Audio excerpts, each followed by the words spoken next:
boys and girls. What I'm doing here is working on my 88 Suzuki Samurai.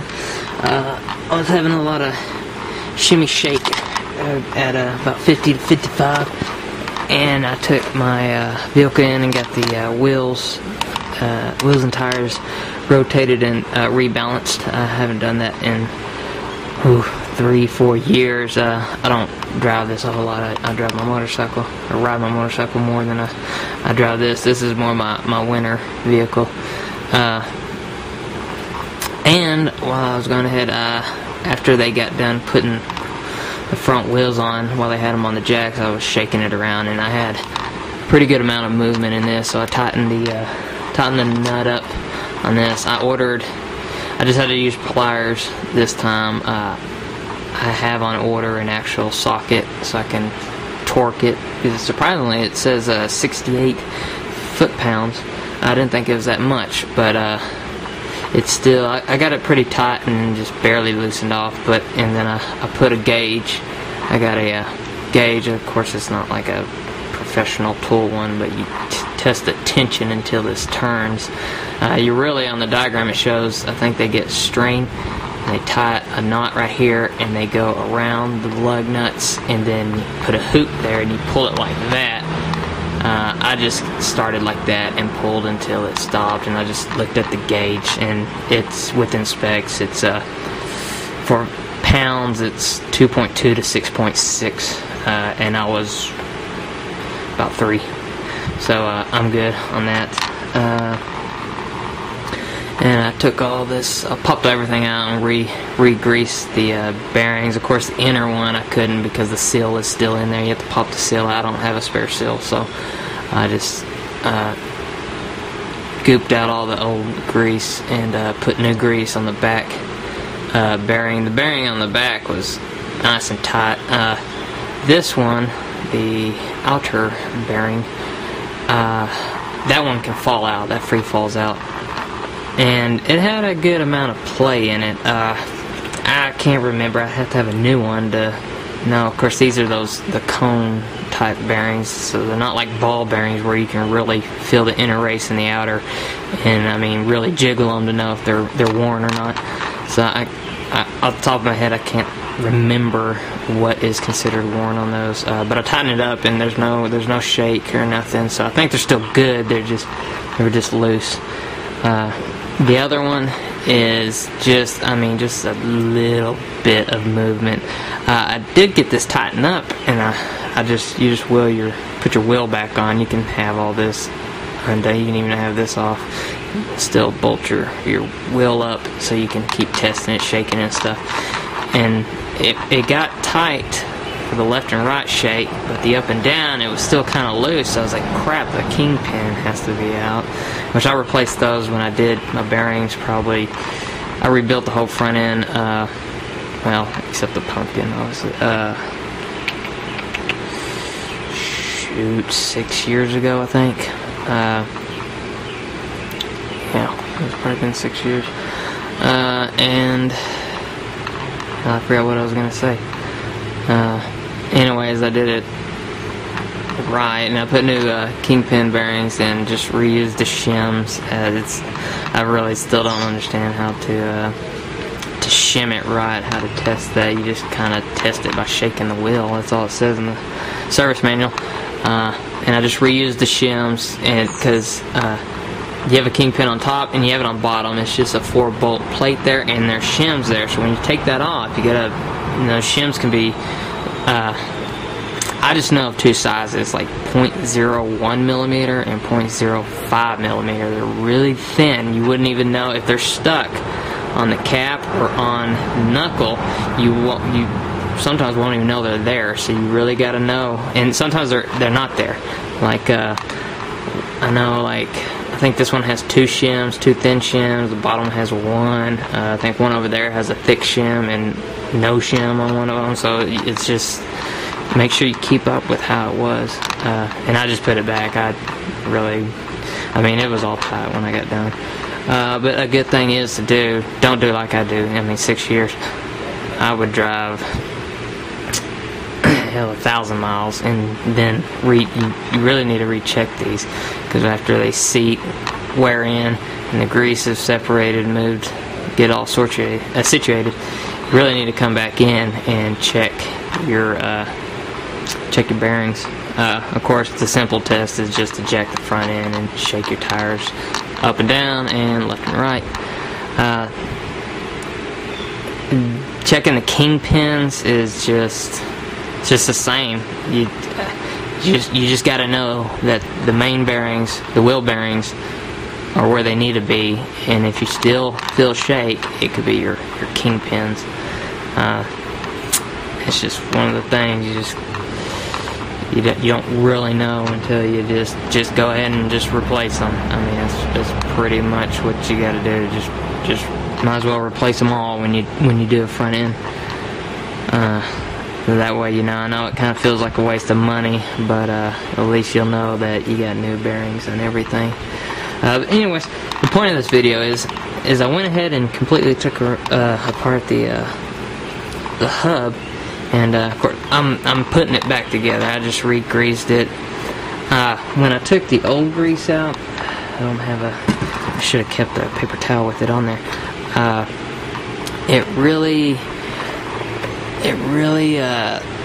It was kind of wet. It was brownish. I think it was red when I first put it in. It's brownish, you know, it's from the heat, from braking and stuff. But it seemed a little like it wasn't as thick, but it looked wet. So I don't know if my inner silt is out. Of course, I replaced that when I did my bearings. Of course, this was loose, so it could have, boom, you know, it could be worn already. So I don't know, I'm debating if I'm just gonna order a whole, just rebuild the damn things again. I don't know. Like I said, I don't know exactly how to tell when these cone bearings are out or not. And I'd hate to pay how much it costs for a seal kit to redo the seals, and you know, take all this out and back in to do that, and then, you know, hell, you know, a month from now or a year from now I get shakes again, and, you know, the bearing is too worn to keep tightening it. So, you know, it's just kind of, I'm just going to debate on that right now. I'm just really working on the front end because I got a lot of shake in my steering. I got to replace my steering shaft. It's got play in that. I need to find of course, I'll probably only be able to find a used one on that. But anyways, point of this video is the locking mechanism here. As you can see, here it is. This sucker slides in. This is what goes back and forth, which locks the front end. Sorry, it's almost night time here, and it's getting dark, and the vampires are gonna be out soon. As you can see, there's teeth around that, which they grip that, and that's what engages your front wheels.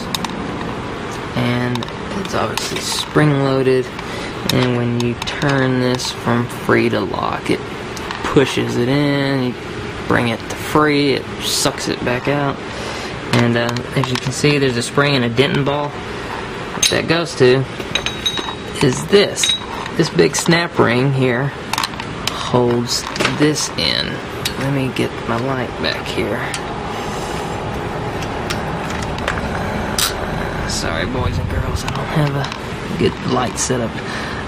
So what I did is I popped this out because I noticed it was really hard to turn. Not extremely hard. It's going to be tight because it's got a good tight tolerance. But the point of this is, don't lose that. I almost lost that denting ball there because I was cleaning. It goes right there above the arrow, right there. And of course, there should be grease in there to hold it in when you pull it out. Just make sure to pop all that out so you don't lose it like I almost did. But anyways, you pop that out. Pop this big C-clip out. And this is the original washer, or O-ring. That's not very O, it's more of a flat O-ring. And it goes around this to seal the grease in. So that allows you to turn when you're turning the middle part from free to lock. Well, it's still somewhat good.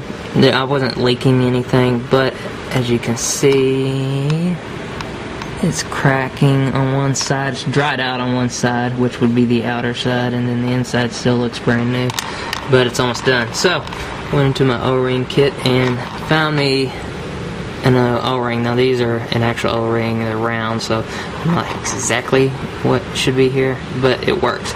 And what it is a SAE O-ring. The metrics were too fat. Of course, in my kit, of course, I'm sure you could find a metric one that would fit better. And the good thing about it is the thickness, and there is multiple sizes. You can go from tight to almost the exact size you need. So when you get this O-ring in and it still feels real tight, of course it'll need a break in since the O-ring is real new, and it'll need to mush down some, so it'll feel a little tight. So I think one way to combat that, even though they're the same thicknesses, you can get one a little bit tighter and just stretch it out over that, and it'll suck it in. I tried it. I'm probably gonna. And that's the widest O-ring I have here of the thickness, and the thickness is let's see, where did I pull out? A 222, 222 thickness. Let's see, it's an ID of 1.5, OD of 1 3/4, and a thickness of 1/8 inch. Okay, so it's 1/8 inch. I've tried the metrics; they were too thick. 3.5 was obviously too thick. 3.1 is on the verge. I couldn't mash it in all the way because you gotta set it in and then you gotta push it in so it's flush on the outside. 3.1 was too big. There was a 3.0, but it was still just a little bit too much, and I had to stretch it a good amount to fit it over there. So I went to the did you say it? SAE? Yeah, SAE. Sizes. And what I was talking about, the ID OD is the very first one I tried was this 219, and the one I have on there right now is the 222, which I said was 1.5 by 1 3/4. The 219 is actually, once I find it, 1 5/16 by 1 9/16, so not too different. A little bit tighter. So like I said, you can go a little bit tighter. As you can see, it looks extremely small, but it stretches out, and it almost looks the exact same. So if you get an O-ring and it's, they're supposed to fit just snug like this one, and it's just too thick, sticking out too much, you can try like a little bit tighter one, and these stretch a good amount. But you don't want to go too small, because then I'm sure when it gets old and wears out, it's going to snap.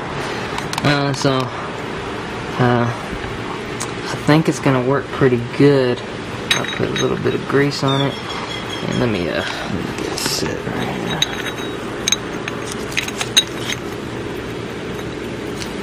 I know y'all guys are out of focus there. I'm sorry about that. I don't have a tripod. Let's see, it fits flush, so that's good. Of course, I can't really show y'all that I'm doing this. Let me see if I can get y'all with my knees here. And I'm gonna put some force there to hold it in, and yeah, see, it's gonna fall out on me, but as you can see, it turns just fine. Once I put that seat clip back in, but you can see it turns just fine. I'm having to fight the resistance on my backhand, but just put a little grease on that O-ring. I just thought y'all might want to replace that next time y'all are in there. You might as well pop that out and go ahead and replace that seal. I don't foresee if that O-ring, if it deteriorates, I don't really foresee in a lot of grease coming out, because it's got to get past one. It's got to squeeze between here and here, and It's not too tight of a tolerance, but it's pretty tight. They're pretty close, and it's got to get past the snap ring. So once the snap ring is on there, so I don't foresee too much grease coming out of that now. Now, if your inner seal's leaking and you're getting differential oil, now I can foresee some oil coming out of that. But I just want to let y'all know that y'all can use a 1/8" thick O-ring, whatever size you want, on this, because like I said, this thing is